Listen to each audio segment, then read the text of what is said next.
y vamos a dar paso a Claudia. Claudia Narocki, investigadora de listas, nos va a hablar de cambio climático, nuevas tecnologías, calentamiento global, nuevas tecnologías, riesgos asociados. Muy bien. Hola, buenos días. Os voy a hablar de cambio climático y episodios de calor extremo, porque si bien es importante hablar de calentamiento global, desde el punto de vista de la prevención de riesgos laborales, podríamos aclimatarnos y no sería un problema, porque estamos hablando que en los escenarios de exposición más graves se habla de 1,5 grados o 2 y no sería problema. El problema es que tenemos episodios de calor extremo. Un momento, que estoy yo. Episodios de calor extremo en los que la temperatura sube súbitamente, lo que llamamos olas de calor, y yo aquí no llamo olas de calor porque los técnicos de estos temas discuten de cuál es la mejor definición para ola de calor y tampoco me quiero meter en jardines que no controlo, pero todos sabemos a qué nos referimos.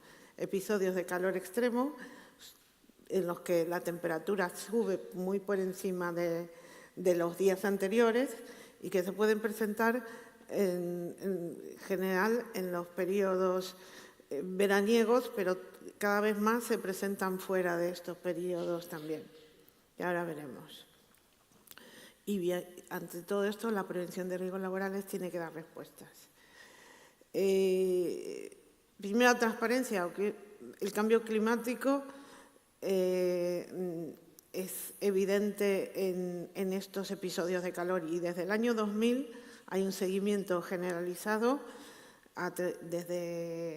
en Europa y el año 2003 fue un hito con la gran mortandad que se produjo, principalmente lo conocimos en Francia porque tenía un sistema de monitorización muy claro y luego después del verano, viendo las cifras, se vio que en España también, pero durante el verano ni siquiera se sabía porque no teníamos ese sistema para saberlo en tiempo real.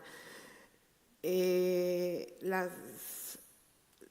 verano también han tenido un episodio de varios días de mucho calor en el norte de Europa, cosa que no sucede habitualmente. Entonces, este tema ya nos afecta a todos y las expectativas son de que sea cada vez más. La Agencia Estatal de Meteorología, en un informe sobre este verano, cita a un autor que dice que los veranos se estarían alargando y tenemos cada década el verano se alarga más. O sea, tenemos verano hasta bien entrado septiembre o finalizado septiembre, desde mayo, y tenemos, además de la elevación de la temperatura media, tenemos estos picos de calor. Esto está dando lugar en todo el mundo a actuaciones, como sabéis, la normativa exige la adaptación al cambio climático, pero en salud laboral también. No hay una especificación que en salud laboral tenga que hacerse también tan específica pero las autoridades tienen que actuar en este tema. En el tema por ejemplo, en este esquema que presenta NIOSH en una publicación de 2016, el cambio climático global entraría en una primera columna. Tendríamos más días de calor, estrés térmico y eso nos conduciría a una agenda de actuaciones muy clara, que sería investigar qué es lo que está pasando, obtener cifras sobre el impacto, desarrollar nuevas guías para el control de estos riesgos, colaborar con otros agentes que están dando seguimiento a estos temas en general con el tema ambiental, modificar los temas, los aspectos de la evaluación de riesgo que haga falta y desarrollar indicadores de los efectos sobre la salud. Entonces, como veis, además de calor, tenemos muchos otros efectos de cambio climático de los que no voy a hablar, pero quería dejarlo aquí, esto apuntado. Los efectos del calor en la salud, especialmente la mortalidad por golpe de calor, no se distribuyen en la población de manera igual. Hay unos aspectos sociales muy importantes que nos llevan directamente al mundo del trabajo. Este gráfico tomado de Estados Unidos, el que es actual, nos muestra muy claramente la diferenciación social y de género que puede haber, y por edad. Veis que cuanto mayor es la edad laboral, estamos dentro del rango laboral, más se diferencia la incidencia de la mortalidad en la población. ¿Y esto por qué? ¿Por qué tenemos mayor prevalencia de mortalidad por calor? Una, os la acabo de decir, que era el cambio climático, pero luego tenemos nuevos escenarios de exposición. Tenemos en los entornos urbanos, hay algo que los urbanistas y los expertos en medio ambiente llaman el efecto isla de calor, que es la dificultad para que el calor se disipe. En el verano los edificios atrapan el calor y por la noche, dadas las altas temperaturas, no lo pueden liberar. Por lo tanto, tenemos dentro de un mismo territorio urbano zonas muy calurosas y con diferencias que pueden ir de 10 grados de un lugar urbano a otro. O sea, cerca de un río estaría más, ahora lo veis en un gráfico. Y luego otros factores que pueden incidir en la salud derivados del cambio climático. Luego hay todo tipo de actividades emergentes que están relacionadas con las exposiciones, porque todo es urgente, todo es, hay que vigilar sistemas, hay que estar fuera en horarios que antes la gente simplemente de manera conductual, como digo en la última línea, y se inhibía de salir a la calle, y ahora no, hay que salir. Los vigilantes de la hora están a las 3 y 4 de la tarde por ahí por la calle y tienen que ir andando vigilando si hemos pagado el ticket de aparcamiento o no. Luego también hay, como sabemos los prevencionistas, otro factor que es los EPIs. Los EPIs por sí mismos crean estrés térmico, entonces al tener nuevos riesgos, nuevas necesidades de EPIs, también se incrementa. La falta de aclimatación es un factor fundamental porque muchos golpes de calor se producen en el primer día de trabajo. La aclimatación es un proceso que lleva entre 1 y 2 semanas y simplemente o la nueva contratación o tener que desplazarse a una zona más calurosa que la habitual produce esa falta y la aparición súbita de calor. Y bueno, y la inhibición de la termorregulación conductual, que es la normal, la que siempre ha usado el ser humano, que cuando, me imagino, vivía en las cavernas, también se refugiaba en lugares interiores, pues no funciona hoy en día por las condiciones de trabajo en muchas ocupaciones. ¿Qué tenemos? Que tenemos colectivos especialmente vulnerables por las exposiciones fuera del trabajo, tanto sean desplazamientos, gente que viaja en coches sin aire acondicionado, se transporta andando, y en los lugares de trabajo. Eso significa que tenemos colectivos que son especialmente vulnerables a los que hay que proteger.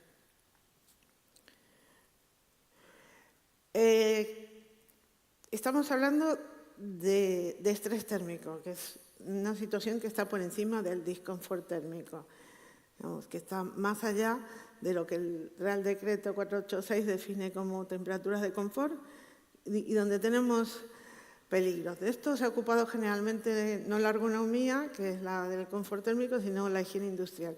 Y la higiene industrial generalmente se ha centrado en el primer hueco que tenemos ahí, que son condiciones en el interior de un edificio donde había un foco en la propia actividad. Y sin embargo, fuera de los edificios quedaba así un poco desatendido. Y lo mismo cuando el foco está derivado de la situación ambiental, pero sin fuente de calor interna. Ahí tendríamos, por ejemplo, como foco externo derivado de la situación ambiental, tendríamos un colegio o un instituto. No sé si habéis visto las noticias que en Extremadura, en Andalucía, están suspendiendo las clases los días de calor, porque reconocen que son condiciones que están mucho más allá del disconfort, con peligro para la salud, y etcétera. Tenemos estas situaciones que no están atendidas.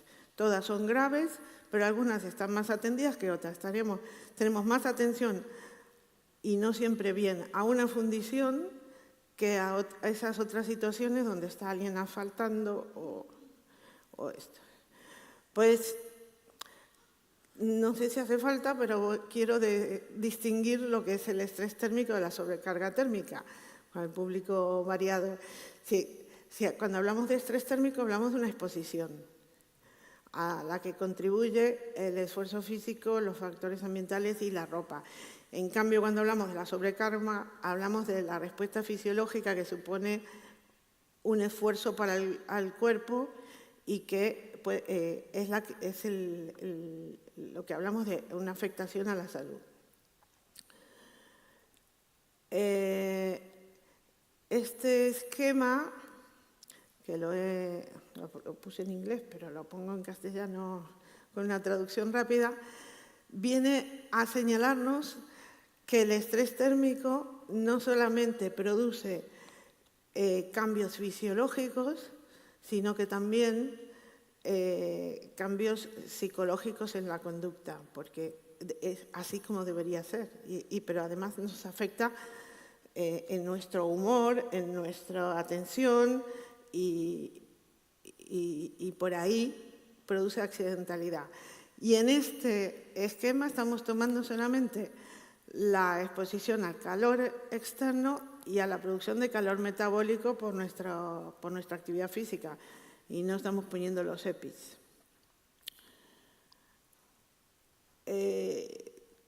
Pero yo quiero que quede claro que el estrés térmico es mucho más que altas temperaturas, porque tenemos las condiciones ambientales de las que estamos hablando,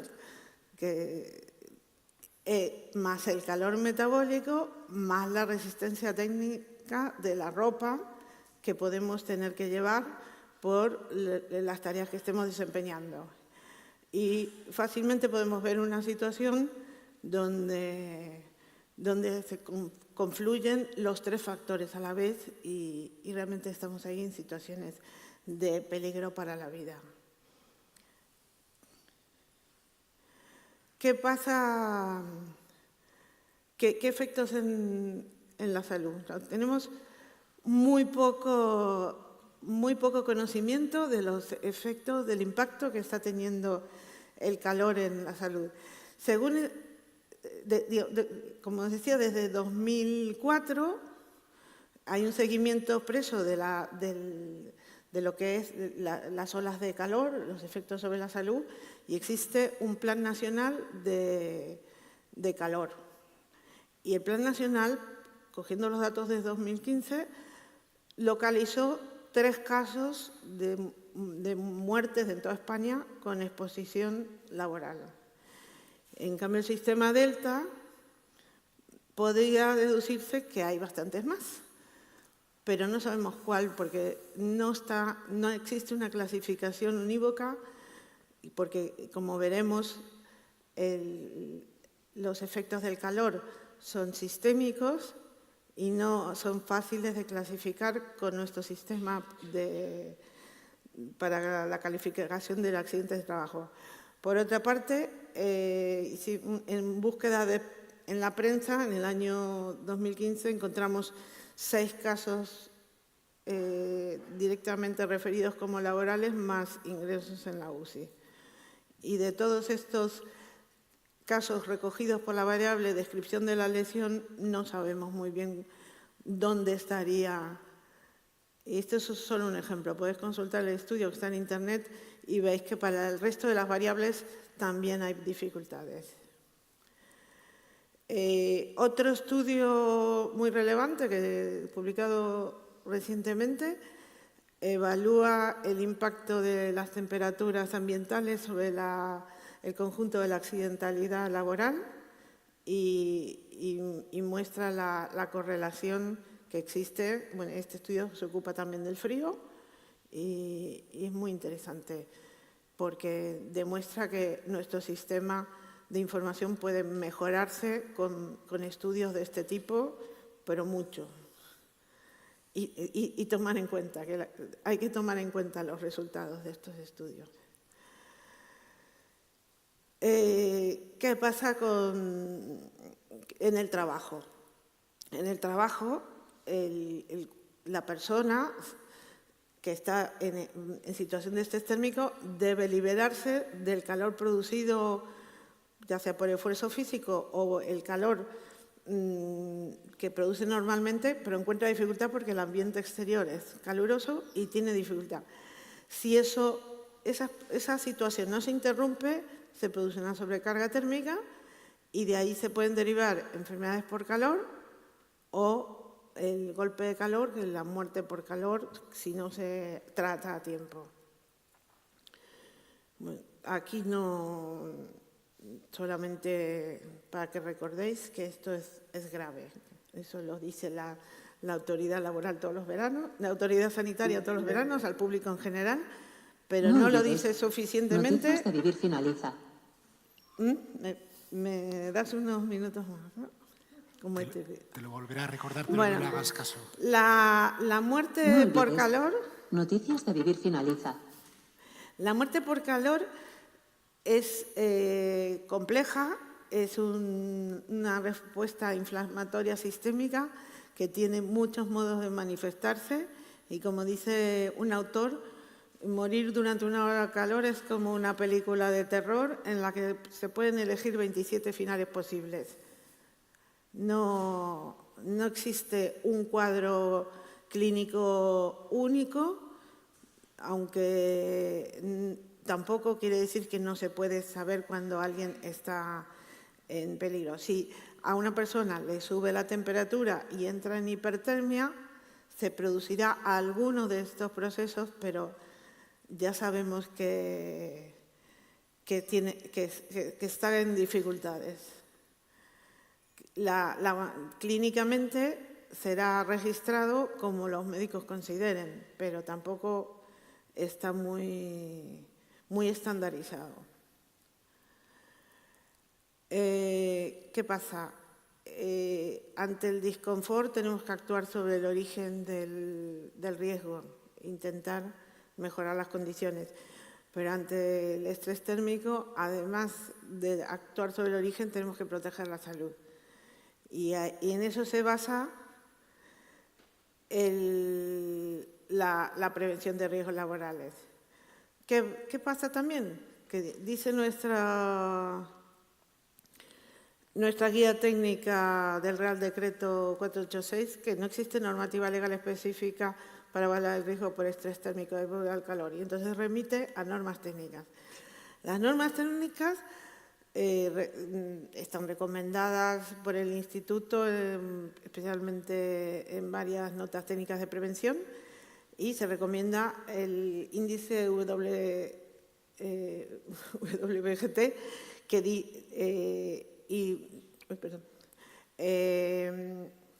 que permite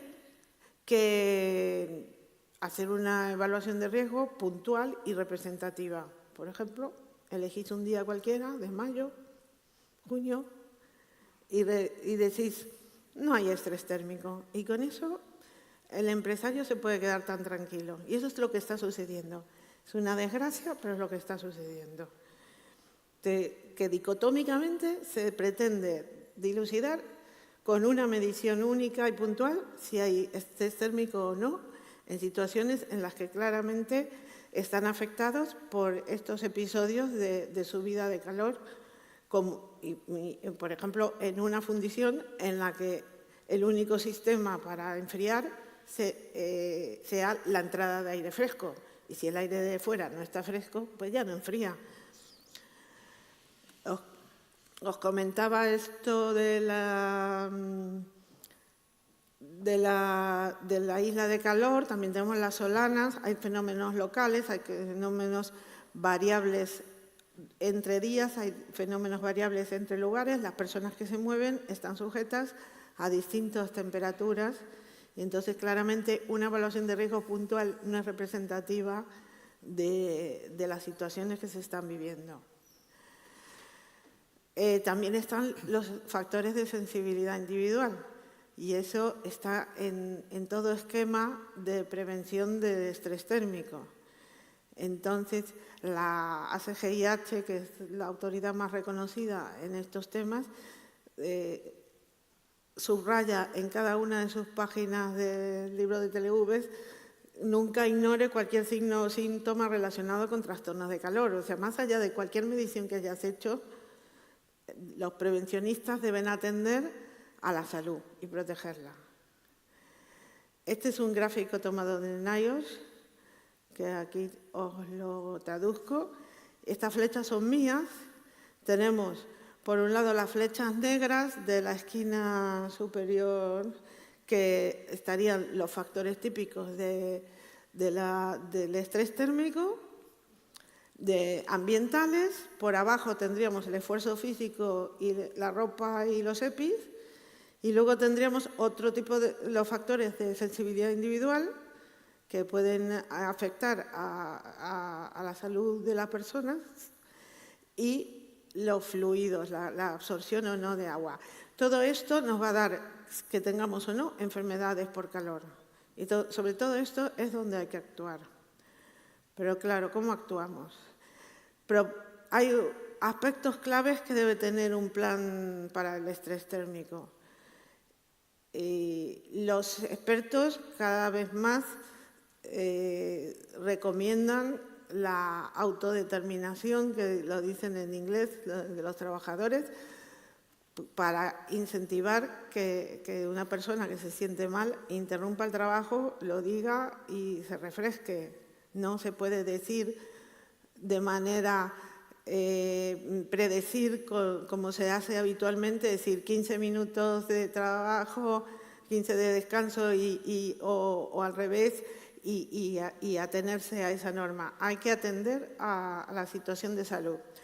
Luego, esto es lo habitual en un plan de acción. Pero, ¿qué necesitamos? Además de esto, el punto 11, me remito, tenemos que tener un plan de acción para activarlo específicamente para los episodios de calor. De modo que, según la situación ambiental, además de todos los factores que tenemos y de sensibilidad individual y de factores del trabajo, tengamos un plan para activarlo según las condiciones del entorno varíen, porque el entorno, estamos diciendo, es variable. Entonces, eso tiene que estar elaborado con la participación de los trabajadores, que tienen que saber exactamente qué se va a hacer en los días de más calor. Y luego tenemos que tener un plan, un modo de saber cuándo se va a activar ese plan. Claudia, se me revela eco. 2 minutos más y termino. Creo que ni 2. Tenemos que tener un método para saber en qué situación ambiental estamos y si hay que activar ese plan, en qué nivel de riesgo nos vamos a colocar y qué medidas habrá que tomar. Una posibilidad es usar el índice de WGTB, otra es usar el Heat Index y hay otras, pero tenemos que tener alguna para situarnos en algún nivel, decir, estamos en riesgo de precaución o en peligro extremo. Y tenemos que tener preparado para cada nivel de acción una serie de medidas adecuadas para cada puesto que pueda estar en riesgo para activarlas durante esos días. Y ya llego al final, estoy en ya mi última transparencia. Es un llamado a políticas públicas claras que complementen la normativa que tenemos, que no protege a las personas que están en situaciones especialmente vulnerables, desarrollar una actualización técnica y formación de los técnicos para que no se siga usando una única medición como indicador de riesgo o no riesgo, tener un sistema de información eficaz que nos diga qué es lo que está pasando y qué es lo que se pueda mejorar y establecer la necesidad de la gestión preventiva en las empresas, de que cada empresa que tenga la posibilidad de tener algún trabajador, aunque sea uno solo, sujeto a estos riesgos, aunque sea el portero de una finca, tiene que estar protegido ante el estrés térmico. Y también necesitamos las medidas contra el cambio climático, volviendo al principio, que no nos olvidemos y no estamos. La salud laboral es parte de la salud pública y de la salud de nuestro planeta. Muchas gracias.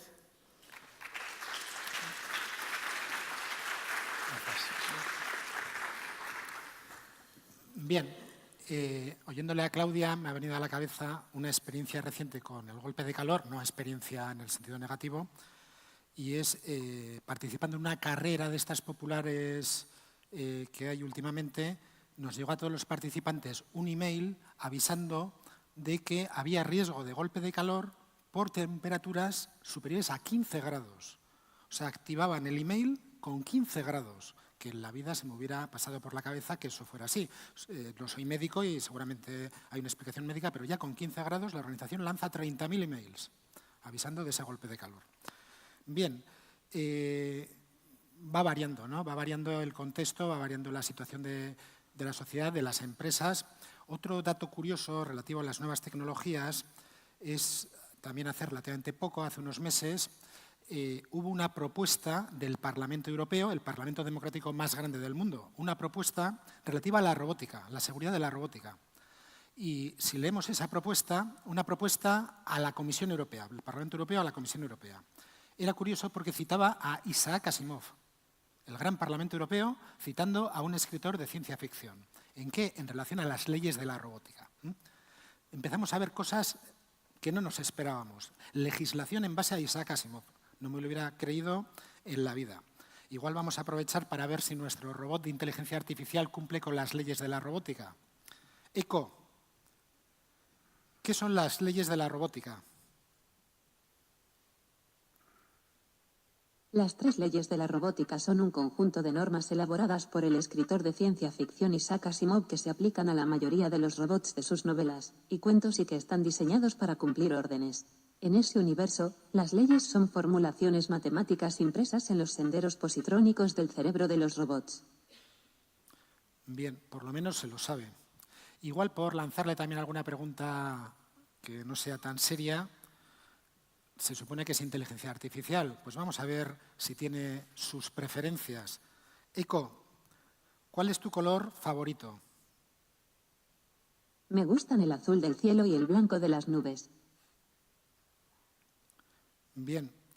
Eco, vamos a continuar con la presentación y para dar... No he encontrado ninguna skill de vídeo activada que pueda reproducir eso.